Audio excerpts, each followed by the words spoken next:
شوف الله دستوري يا حبيبي يا أبتي رسول الله. السلام عليكم ورحمة الله وبركاته. الحمد لله الذي أرشدنا إلى شرف المآخذ ألا وهو المنهج المحمدي، والحمد لله الذي خصنا بالخصائص المحمدية وفضلنا بالمحبة الصافية، ونسأل الله تعالى أن يرقينا إلى فضل عظيم وجنة عدن ورؤية بلا حجاب إلى ربنا رب العالمين. Amma ba'du, jemaah yang dimuliakan Allah, ini sebagian besar buka puasa, betul? Buka puasa, sebagian tidak apa-apa. Yang berpuasa menahan makan minum karena cinta Allah atau karena diet? Cinta Allah, alhamdulillah. Yang tidak puasa minimal puasa emosi ya. Puasa emosi, puasa berkata-kata kotor. Sebenarnya pecinta Rasul tidak perlu menunggu Rabiul Awal untuk maulid. Karena Sayyidina Muhammad SAW mengatakan dalam riwayat Imam Muslim, hadis yang sahih, Su'ila an yaumil itsnain, beliau ditanya tentang hari Senin. Apa jawaban beliau? Dzaka yaumun wulidtu fihi. Itu hari aku terlahir. Jadi setiap hari Senin, hari lahir. Dalam hadis Muslim yang lain beliau bercerita bahwa Allah menciptakan tumbuh-tumbuhan, bunga-bunga, pepohonan pada hari Isnin. Bahasa Arabnya Isnin. Di kampung saya nyebutnya Senayan. Ternyata di sini Senayan lain lagi. Ya, ada pasar Senen, ada Senayan. Ya, Senen itu setelah kami generasi-generasi tahun 80-an sekolah, baru kita nyebut hari Senin. Tapi bapak saya nyebutnya Senayan. Guru saya, mursyid saya nyebutnya Senayan. Setiap Senin banyak-banyak bersolawat kepada baginda sallallahu alaihi wasallam. Ya, seperti yang sering kami sampaikan dan ini tidak bosan saya sampaikan, Imam Ahlul Hadis disebut Khatimul Huffaz fi akhir zaman. Beliau penghafal terbanyak hadis bersama Imam Suyuti, namanya Imam As-Sakhawi, seniornya Imam Suyuti. Beliau menulis kitab dengan judul Al-Qaulul Badi'. Apa judulnya? Al-Qaulul Badi'. Semoga nanti teman-teman penerbit buku-buku Islam menerjemahkan ini, ya. Ini bagus untuk kita semua. Mestinya semua yang suka maulid, suka sholawat punya kitab ini. Ini yang nulis Imam Ahli Hadis, tapi dia bisa membedakan, ada halnya ilmu hadis diterapkan secara saklek. Ada saatnya menggunakan ilmu-ilmu yang lain. Karena ilmu hadis bukan ilmu maksud, bukan ilmu yang permanen yang dijadikan patokan. Ilmu hadis ini hanya salah satu instrumen memahami teks. Ya. Bukan segala-galanya, masih ada ilmu-ilmu yang lain, ilmu ushul fiqih, ilmu aqidah, ilmu tasawuf dan lain sebagainya. Imam Al-Baihaqi nulis kitab Syu'abul Iman yang kita kaji setiap Senin ini, dan alhamdulillah sudah jalan berapa nih Pak Pengurus? Sudah ada setahun, 2 tahun kita? 2 tahun ya, sempat digugat karena persoalan Palestina. Dia nggak tahu kalau dadaku dibelah isinya love Al-Quds, love Palestine. Cuma kita beda cara berjuangnya yang berbeda. Kalau beda cara berjuang, masa kita menuduh orang yang beda dengan kita tidak cinta, kan enggak? Ekspresi cinta boleh beda, cintanya sama, ya. Pengurus digugat, ya. Dan alhamdulillah pengurusnya istiqomah, ya.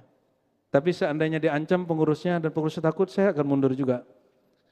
Karena waktu rame-rame masalah saya dituduh bahwa menyembah Nabi Isa boleh, kan aneh ini. Saya S1, S2, S3 akidah filsafat, Pak. Orang akidah mana mungkin mengatakan Nabi Isa boleh disembah. Dia nggak dengar videonya full bahwa saya mengutip imam ini dan segala macam. Itu pun di tempat yang kita mulai buat kajian hadis dan akidah, tasawuf, dari 2012 saya digugat oleh orang yang saya bawa pengajian ke situ.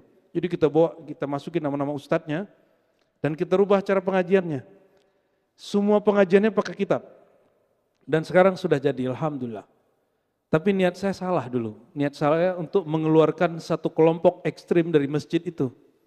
Ternyata sudah keluar yang bentrok sesama ahlu sunnah.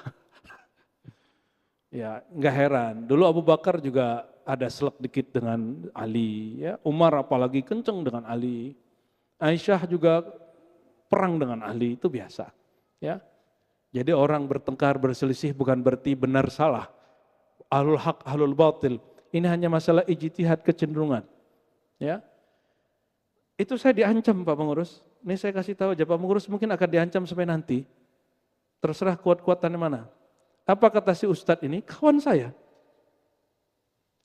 Yang kita ajak nama dia masuk ke situ. Ya. Ini banyak ada beberapa orang, tapi saya nggak kasih tahu kalau kita yang ngajak dia, masukin nama dia. Ya. Dia ngerasanya dia yang hebat di situ ya. Kalau orang udah ngerasa hebat mau gimana lagi Pak? Atau ngerasa menguasai murid. Nah ini gawat ini. Bapak kalau ngaji ke tempat lain, saya nggak cemburu, saya senang. Oh berarti pengajian saya sukses. Bapak ini jadi doyan pengajian. Tapi kalau ada ustadz yang iri hatinya belum selesai, kalau Bapak ngaji ke saya, itu dianggap, oh kamu ambil muridku ya? Ini sudah capek Pak dengar orang-orang begitu.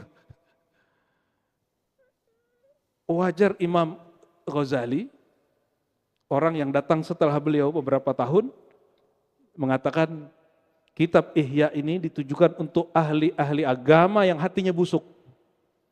Hatinya penuh dengan kebencian, iri dengki.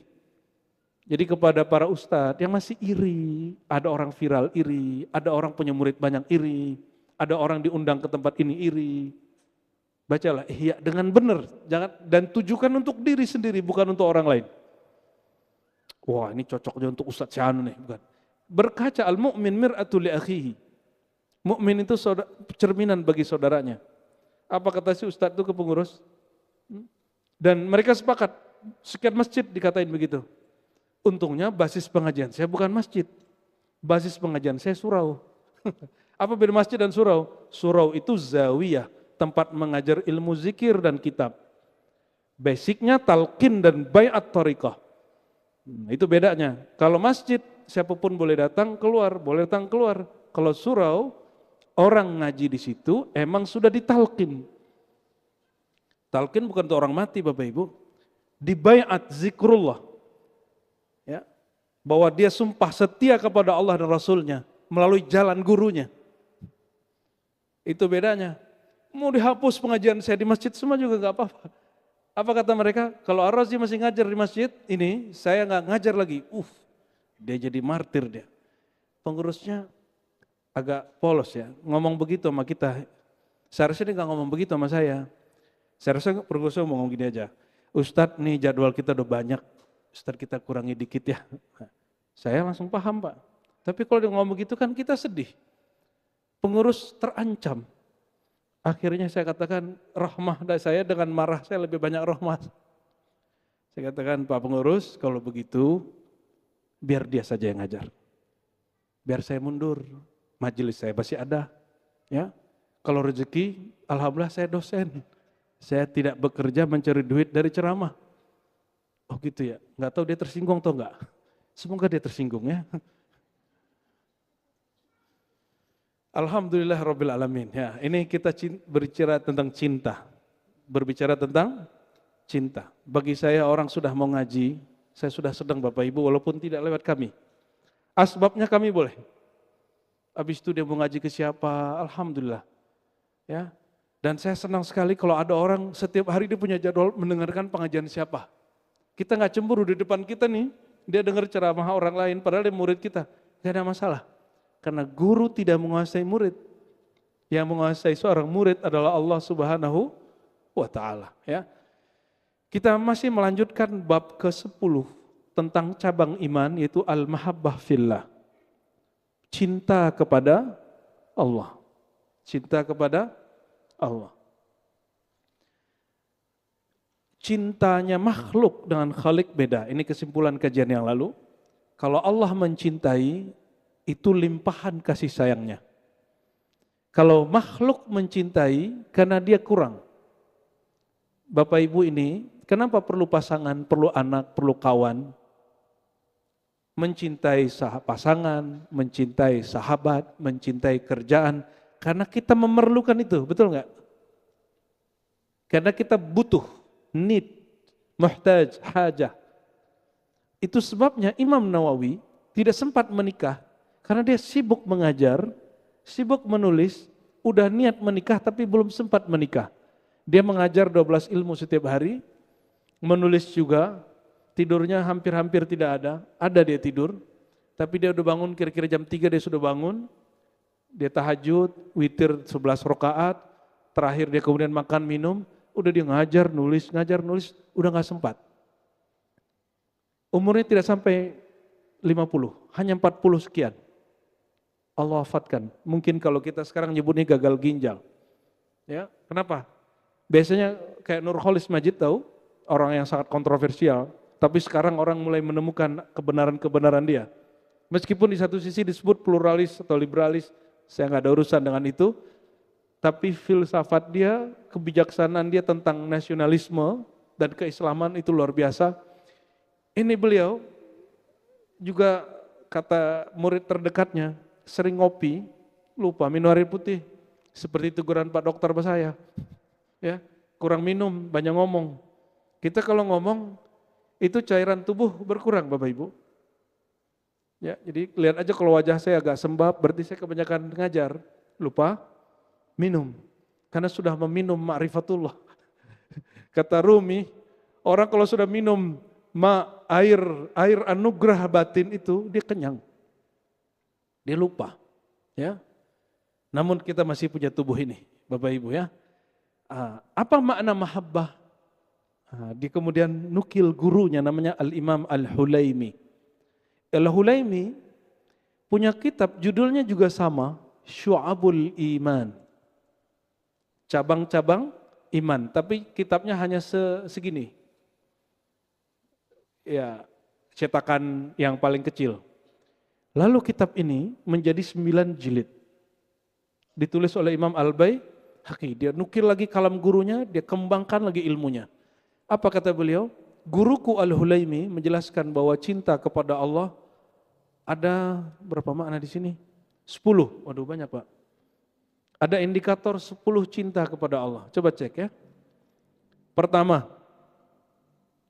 sehingga 10 ini masuk kategori kalau ada salah satu di kita, berarti kita betul positif cinta kepada Allah, maka termasuk lingkungan orang yang al-mu'min billah. Percaya ya.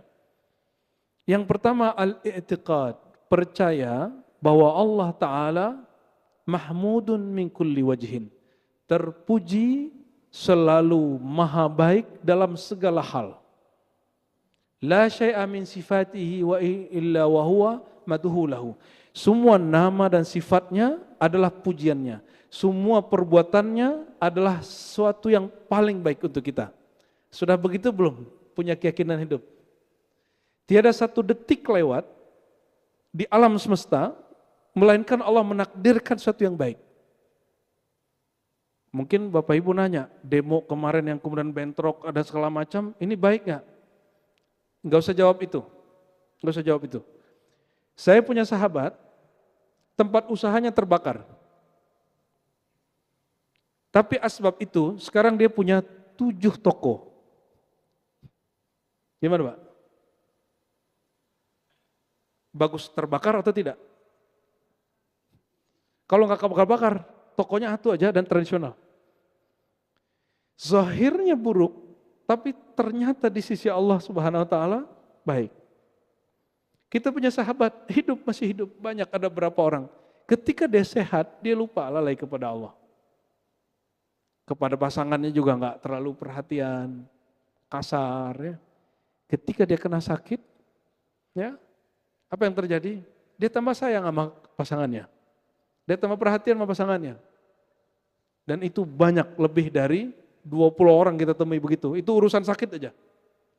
Maka dulu kami ada ajaran dari guru, seminggu itu mesti pergi menjenguk orang sekali. Seminggu itu ada sekali, nah dalam seminggu itu juga ada kita ke pasar sekali. Dalam seminggu itu kita juga masuk ke tempat-tempat pendidikan sekali.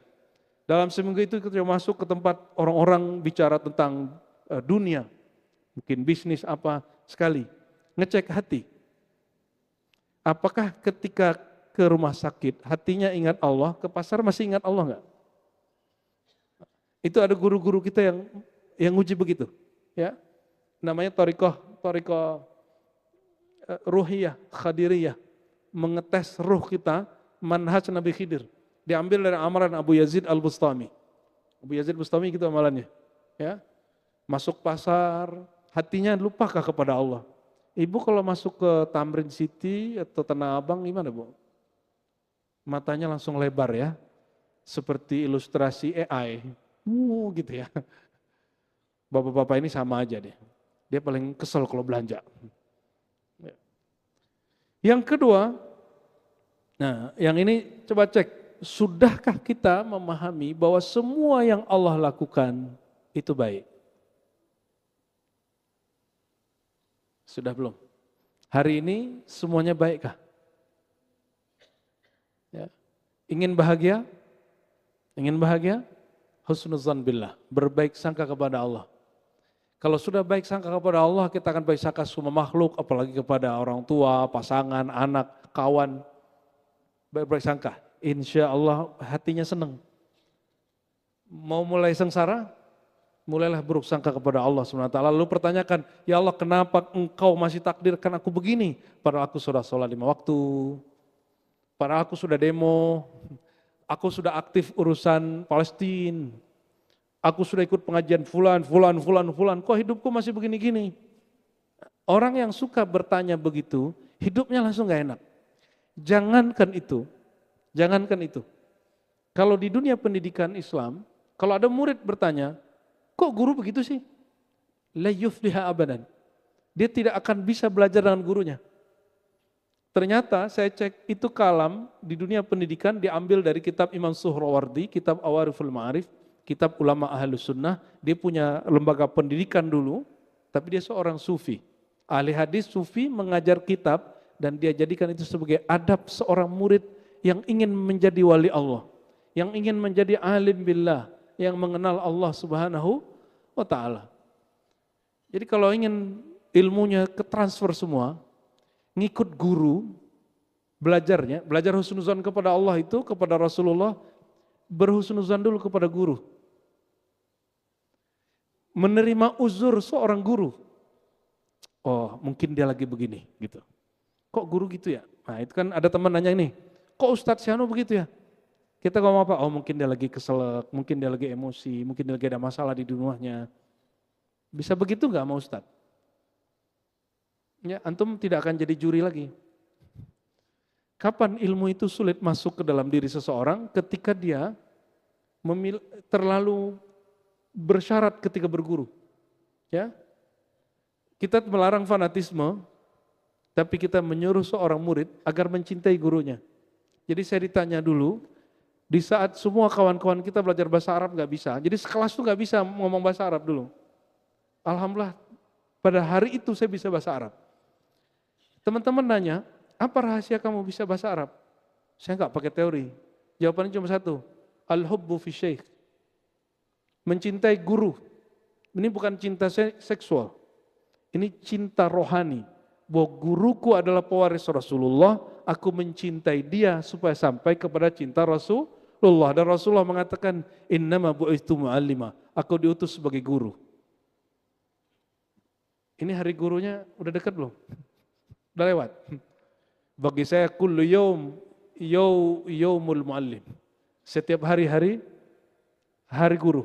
Apalagi hari Senin karena itu hari lahirnya sang maha guru Rasulullah sallallahu alaihi wasallam. Nomor 2. Al-i'tiqad annahu muhsinun ila ibadih. Nah, ini masih mirip dengan yang nomor 1. meyakini bahwa Allah setiap detik tidak pernah berbuat jahat, selalu berbuat baik. Sudah begitu belum? Sudah begitu? Apapun yang terjadi. Apapun yang terjadi. Oh, kalau kita dapat musibah gimana? Itu hanya cek balance dari Allah. Jika kamu dapat nikmat, engkau ingat Allah, berarti ingat Allahnya ditanya dulu, ingat Allah karena si barang yang bernama nikmat, atau karena engkau menghargai pemberi nikmat. Gimana cara ceknya? Ambil nikmatnya, apakah dia masih ingat Allah? Gimana? Ambil barangnya, ambil nikmatnya, apakah dia masih ingat Allah? Itulah gunanya sakit. Itulah gunanya bangkrut. Itu gunanya gagal bekerja. Itu gunanya pangkat gak naik, gaji gak naik. Itu gunanya kalau orang menikah ada cekcok. Ada pernikahan, ada cerai. Itu gunanya ada hidup, ada lahir, ada yang mati. Anaknya lahir dia senang, anaknya meninggal dia masih gimana? Rasa harap dia kepada Allah masih ada nggak? Rezekinya ada, oh dia syukur, wajar. Tapi rezekinya tiada, apakah dia masih meyakini Allah itu pemberi rezeki? Nah itu baru benar tuh, indikator kedua jalan. Saya bicara terlalu cepat? Masuk? Oke? Alhamdulillah. Yang ketiga, al-i'tiqad anna al-ihsan al-waqi' minhu akbar wa ajal min ay yaqdiya qaul al-'abdi wa 'amalihi wa in hasuna wa kathura syukruhu.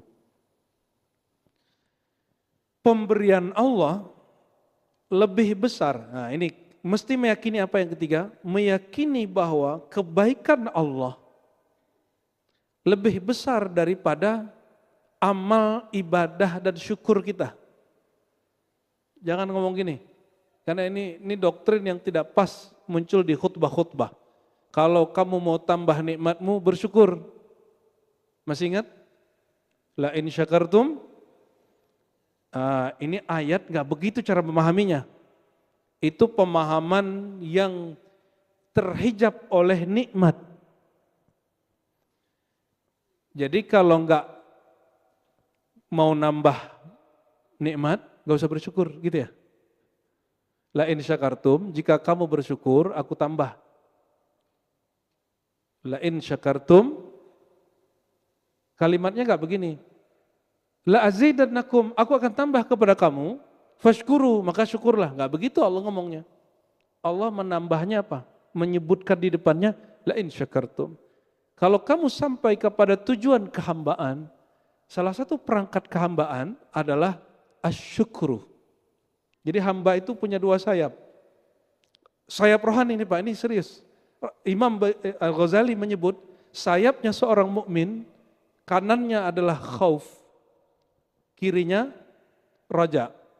Sayap keduanya di atas syukur, kirinya sabar. Nyambung? Jadi minimal kita punya dua sayap itu, kanan kiri, berarti 4 minimal. Nanti ada pasangan berikutnya. Itu kalau orang melakukan itu rohaninya langsung naik. Itu yang kita sebut mi'rajur ruh. Mau mi'raj rohaninya? Mau menatap rasa nikmat memandang Allah? Memandang Allah itu sederhana aja. Ketika dapat nikmat, memandang bahwa yang memberi dia. Ketika nikmat diambil, rasa bahwa dia maha memberi tidak berkurang. Ya, ini yang dimaksud oleh Imam Mu'ta'ilah, al-man'u ainul ata. Ketika Allah menahan satu pemberian, dia sedang memberi sesuatu yang lain. Apa yang diberi Allah saat itu? Ni'matus sabar. Nikmatnya sabar. Sabar itu sayap kita yang satu lagi. 4 sudah, kanan 2, kiri 2. Ya. Jadi kalau mau tambah nikmat, syukur, enggak begitu lagi ya. Gimana yang benar? Bersyukurlah kamu, itulah tujuan puncak kehambaan. Orang yang sudah menjadi hamba, ya, bertambah nikmat dia. Nikmat apa yang bertambah? Dari memandang nikmat kepada memandang yang memberi nikmat. Dari merasakan nikmatnya besar, sekarang merasakan besarnya campur tangan daripada Allah yang Maha memberi. Begitu ya. Alhamdulillah saya khawatir aja kemarin ya kita demo-demo luar biasa. Bagus aspirasi disampaikan oke, tapi ketika tidak anarkis, waduh kita zikir gak berhenti Bapak Ibu. Kita doa, kita berminta ya Allah jangan sampai negeri ini gaduh. Jangan sampai terjadi perang saudara. Hanya itu doa kita. Kita berdoa ya Allah kuatkan negeri ini. Karena kalau kita negeri gak aman, Bapak gak bisa pengajian hari ini malam ini. Betul? Orang di Gaza bisa pengajian? Sudan, Nigeria, nggak bisa. Mereka udah nggak sanggup. Lagi duduk, bukan petasan Pak, bom. Ya, nikmat ini tidak disyukuri banyak orang yang katanya berjuang atas nama Islam. Tunggu saja masanya nanti. Ya, engkau masih bisa buat pengajian, masih bisa bikin maulid, masih bisa tutup jalan untuk bikin pengajian-pengajian. Masih mengatakan negeri ini tidak aman. Kalau negara zalim dari zaman Muawiyah sampai hari ini tidak ada raja yang tidak zalim kecuali Umar bin Abdul Aziz. Tapi dia setiap hari merasa dirinya zalim, maka sholatnya setiap hari 150 rakaat. Enggak ada yang enggak zalim. Semuanya, Muawiyah itu zalim kepada Ahlul Bait. Anaknya membunuh cucu Rasulullah SAW. Enggak ada sampai hari ini. Maka doa yang paling bagus untuk para raja, para presiden apa? Rabbana zalamna anfusana. Ini kepada Pak Presiden, sampaikan doa ini. Mungkin dia sudah dengar, tapi sampaikan ini. Tiap hari engkau baca doa Nabi Adam, yang dia diangkat jadi khalifah, dan dia merasa dirinya zalim setiap hari. Apa doanya? Rabbana zalamna anfusana. Ya Allah kami zalim. Dia nggak salahkan rakyatnya, dia nggak salahkan anaknya, dia nggak salahkan bininya. Yang disalahkan kami yang salah. Ya. Maka munajat tiap hari. Ya, 400 tahun Nabi Adam menangisi masalah dirinya dan dia tidak pernah nyalahkan istrinya. Ya, maka bertobatlah suami-suami, apapun masalahmu di keluarga itu salahmu sendiri. Ya, istri-istri ikut salah. Yang keempat ya, yang ketiga tadi saya ringkas, semua pemberian Allah lebih besar dari amal dan syukurmu. Dan syukurmu tidak ada kaitannya dengan pemberian. Allah itu memberi suka-suka dia. Bukankah ada orang kafir Allah kasih kaya? Apa dia bersyukur? Dia nggak bersyukur dalam pengertian kita. Tapi dia mensyukuri nikmat yang zahir. Ini perbedaan antara mukmin dan tidak mukmin. Apa perbedaannya? Orang non-mukmin, non-Islam yang tidak mengenal Allah, dia mensyukuri waktu. Maka mereka disiplin, nikmat waktu. Mereka hanya sampai kepada nikmat, syukurnya hanya syukur nikmat. Tidak sampai kepada syukur kepada pemberi nikmat. Inilah yang Nabi maksud dahulu. Nanti orang-orang Islam matinya seperti Yahudi, Nasrani, bahkan orang musyrik. Kenapa? Mereka memandang Allah hanya berdasarkan pemberian. Apa bedanya dengan orang-orang musyrik yang Allah kasih sukses di dunia, yang jadi motivator hari ini, yang ngomong Bitcoin hari ini, yang ngomong saham hari ini, apalagi forex kali ini. Dia betul-betul menghargai waktunya. Jadi kenapa kita tidak menjadi negara maju? Orang Islam tidak selaras antara makrifat dia dengan syariat dia. Makrifat dia bahwa berterima kasih kepada Allah, tapi dia tidak menghargai nikmat. Tidurnya suka-suka, usahanya suka-suka, kadang kalau punya toko, punya kedai, kadang buka, kadang tutup, kadang buka, kadang tutup. Kalau ada orang WA, jualan online, kadang dibalas, kadang enggak, kadang ketus. Nggak bisa begitu. Nggak disiplin. Ya, mereka itu mensyukuri materinya nikmat, tapi mereka tidak sampai kepada syukur sang pemberi nikmat. Nah, kita harus ambil dua-duanya. Meskipun kontroversial, ada tokoh di Malaysia, namanya Abu Asy'ari Muhammad. kontroversial, tapi setelah saya kaji thariqatnya secara ilmu tasawuf, sebenarnya tidak ada masalah. Cuma mungkin ada gesekan politik, ada khurafat-khurafat yang direkani murid-muridnya ketika dia wafat, ya itu insya Allah beliau terlepaslah dari itu. Apa kata dia dulu? Untuk bikin muridnya tidak suka tidur-tiduran, biar muridnya itu rajin kerja. Omongan dia apa, Pak? Kalian ini jam 8 masih ngopi-ngopi. Makanya orang Melayu kalah sama orang Cina. Kata dia begitu. Kita nggak usah benci sama orang Cina. Nabi mengatakan hadisnya dhaif tapi benar maknanya. Utulubul ilma walau bisin. Belajar ilmu dari orang Cina. Sampai ke negeri Cina. Maksudnya apa? Ibnu Battutah nulis kitab Rihlah Ibnu Battutah dan dia katakan salah satu yang bikin dia takjub kepada orang China, masuk negeri Cina kata dia di Ibnu Battutah, itu ada gerbang.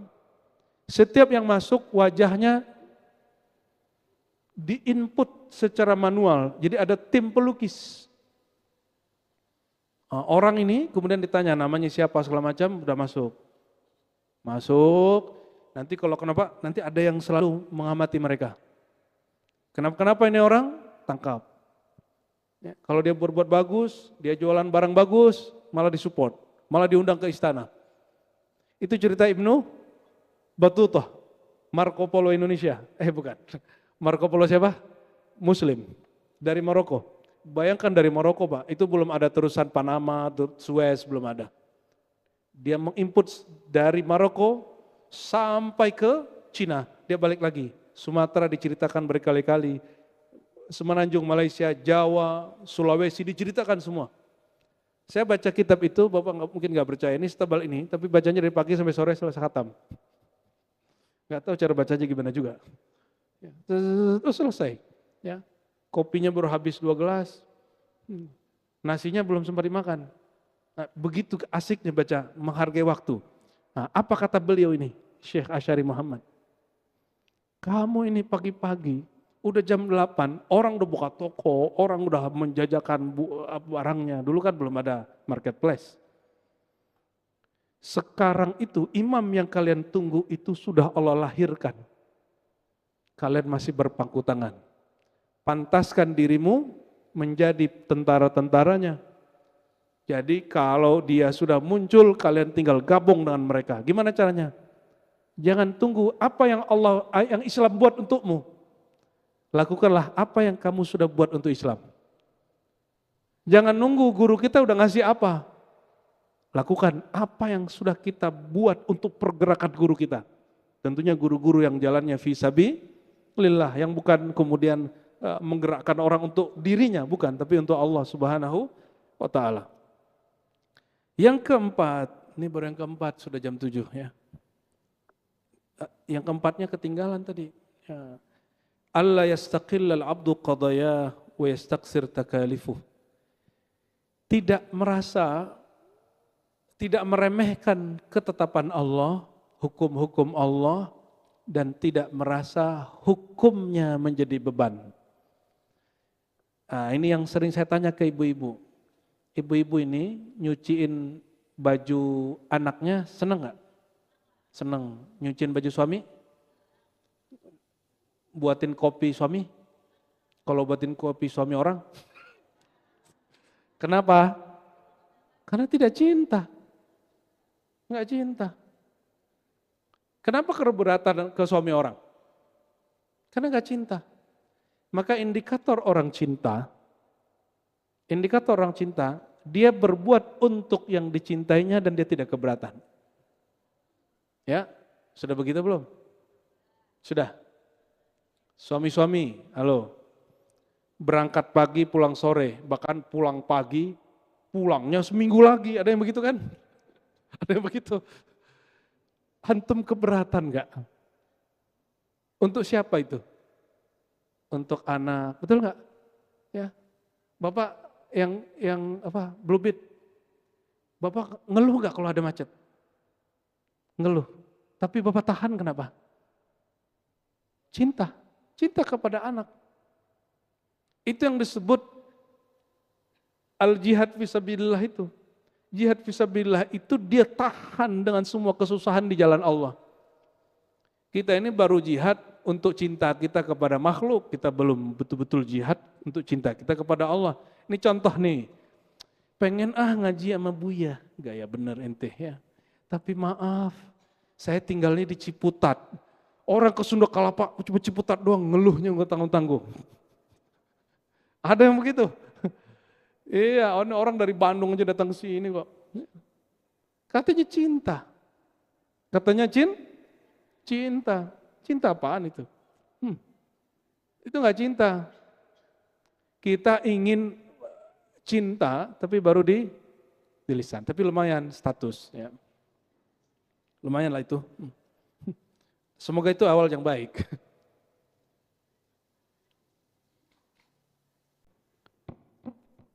Jadi yang keempat, indikator cinta adalah tidak merasa terbebani dalam beramal. Tidak kemudian meremehkan hukum-hukum Allah. Ya. Adapun yang disebut ikhtilaf al-fiqhiyah, yang ulama berselisih faham, itu belum tentu masuk kepada hukum Allah yang qat'i. Jangan terlalu keras. Hal-hal yang sifatnya khilafiyah, yang diperselisihkan ulama, kita jangan kemudian menambah perselisihannya. Ya. Kalau ulama berselisih berarti boleh kita memilih salah satunya. Yang kelima, indikator cinta kepada Allah sehingga cabang iman menjadi sempurna, ayakuna fi amatil awqaf, ini sebetulnya salah cetak, amatil awqat barangkali, dia di kebanyakan waktunya musyfiqan wajlan min i'radihi anhu. Dia di kebanyakan waktunya merasa ada rasa takut Allah berpaling darinya. Yang sudah merasakan cinta kepada seseorang, ketika lagi ngobrol nggak ditatap, senang nggak? Ketika keluar kota, keluar rumah, nggak diperhatiin, nggak ditanya, sedih nggak? Sedih. Ya, barangkali seperti itu.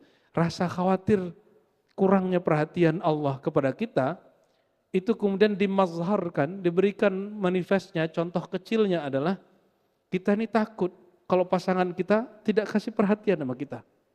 Ya. Tapi nggak usah khawatir, ya. Cinta itu kalau dengan kolbu, dia nggak perlu pakai status. Ya, orang dulu cinta-cinta aja tuh kalau keluar balik-balik 6 bulan, nggak ada WA, nggak ada handphone, benar nggak?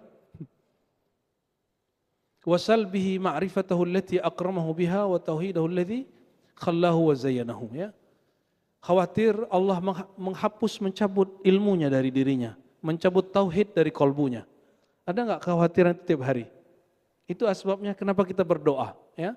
Yang keenam, ini sesanggupnya nih ya, antakuna amaluhu munaqidatan, dia ada 10. Angan-angannya munaqidatan bihi la yara fi halin min ahwal annahu ghaniyun anhu. Pikiran dia, rasa dia tidak pernah merasa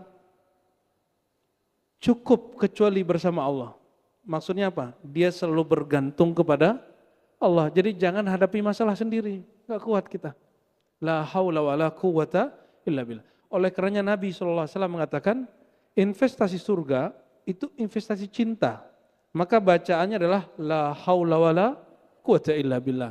Mau jadi investor surga yang terbesar, selain bersedekah dan berwakaf, memberi hadiah dan segala macam, bacalah la haula wa la quwata illa billah 100 pagi 100 sore di luar zikir maksurat yang kita sudah baca. Yang ke-7, ayyahmilahu tamakkuna hadhil ma'ani fi qalbihi ala ayyudima dzikrahu bi ahsani ma yaqdir alaih. Rasa tadi membuahkan satu hal, yaitu cinta kepada Allah. Kalau orang cinta kepada Allah, kalau cinta ke pasangan, keingatan terus enggak? Kepikiran terus? Cinta sama anak, ngeliat anak orang, kedengaran suara anak orang, kita ingat anak kita. Cinta sama istri, kelihatan ada orang mirip-mirip dikit, kebayang bini kita padahal beda jauh. Itu namanya lagi kangen. Kalau begitu cepat-cepat pulang. Ya, kalau memang sanggup pulang. Kalau tidak, kirim doa. Orang yang kita rindui, yang kita sayangi, bacakan doa. Ya, jangan banyak mengeluh, bahkan menuduh, jangan ya. Apalagi kepada Allah Subhanahu wa ta'ala. Yang kedelapan, ayahrisa ala adai faraidihi wa taqarruba ilaihi min nawafil khair bima yutiqa. Kalau betul cinta, mesti punya amal spesial untuk Allah. Karena Allah.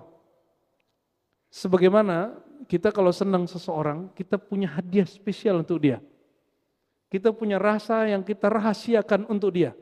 Yang kita nggak nyatakan kepada teman, kawan, sahabat, bahkan orang tua kita sendiri. Sudah punya amalan itu? Jadi mesti punya semalam, satu hari itu harus ada amalan, orang nggak tahu siapa-siapa.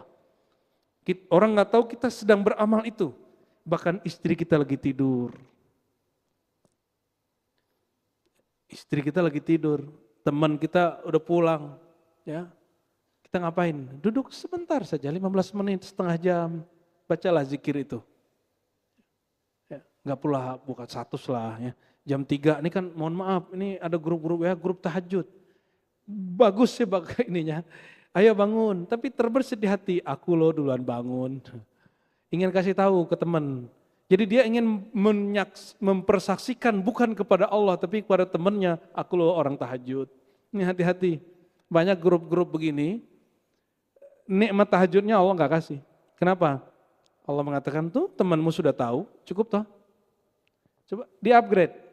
Jika kamu senang temanmu tahu kamu melakukan sesuatu, harusnya kita lebih senang lagi Allah yang maha besar, Allah yang maha alim, Allah yang maha memberi, raja di raja yang perhatiannya lebih utama dari semua raja-raja.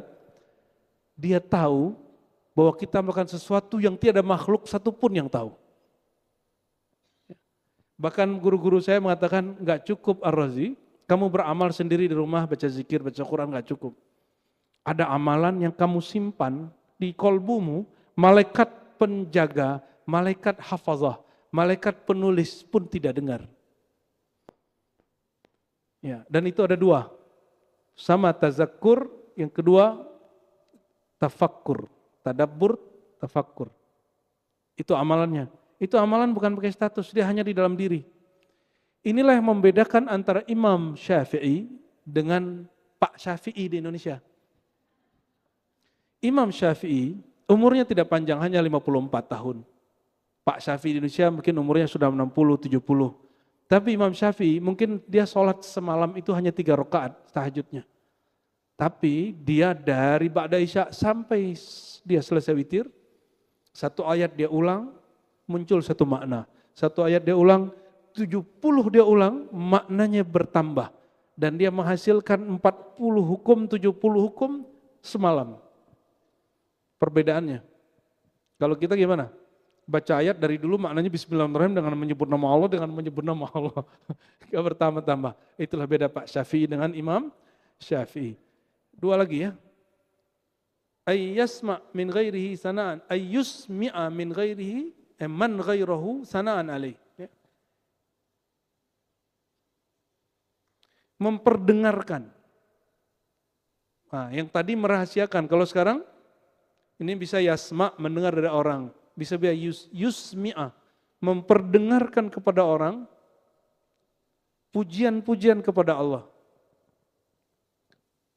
Waktu kita dulu ikut khuruj tabligh, mereka bab ini, nomor 9 ini paling jago. Tapi kadang-kadang kolbunya nggak nyambung. Teman kita, bukannya matablighnya, personalnya ini. Dia berbicara tentang Allah, kita lihat. Ini kolbunya sama ininya beda. Kok tahu? Kelihatan. Kolbu sama kolbu bisa merasakan. Ya, tasannu namanya, dibuat-buat, takalluf, ya, dipaksa-paksa. Hanya gimmick. Ya. Kenapa Bapak Ibu kurang menikmati kajian-kajian? Karena ustadznya, mohon maaf, mu'alim guru-gurunya membicarakan sesuatu hal yang tidak ada di kolbunya. Jadi dia sedang bergimmick, memaksakan sesuatu yang bukan dirinya. Dia belum ikhlas bicara ikhlas, dia belum cinta bicara cinta. Saya belum tahu saya cinta atau tidak, tapi saya sedang berusaha cinta. Semoga cinta ini yang saya bagi juga ilmunya malam ini, Allah terima. Amin ya rabbal alamin. Terakhir nomor 9. Annahu in sami'a min ahadin dzikran lahu a'anahu. Ya. Kalau kita mendengar ada orang menyebut nama Allah, nama Rasulullah, nama wali-wali Allah. Contohnya apa? Ada orang bikin maulid, bikin pengajian, kita bantu. Kita sokong. Jalan kita ketutup, nggak usah ngeluh. Alhamdulillah, negeri ini masih aman. Ya, Pak RT masih mengizinkan gang kita ditutup. Berarti negeri masih aman. Kalau negeri perang bisa bikin maulid, bisa bikin pengajian, nggak bisa. Ya, syukurilah sampai hari ini masih terjadi itu.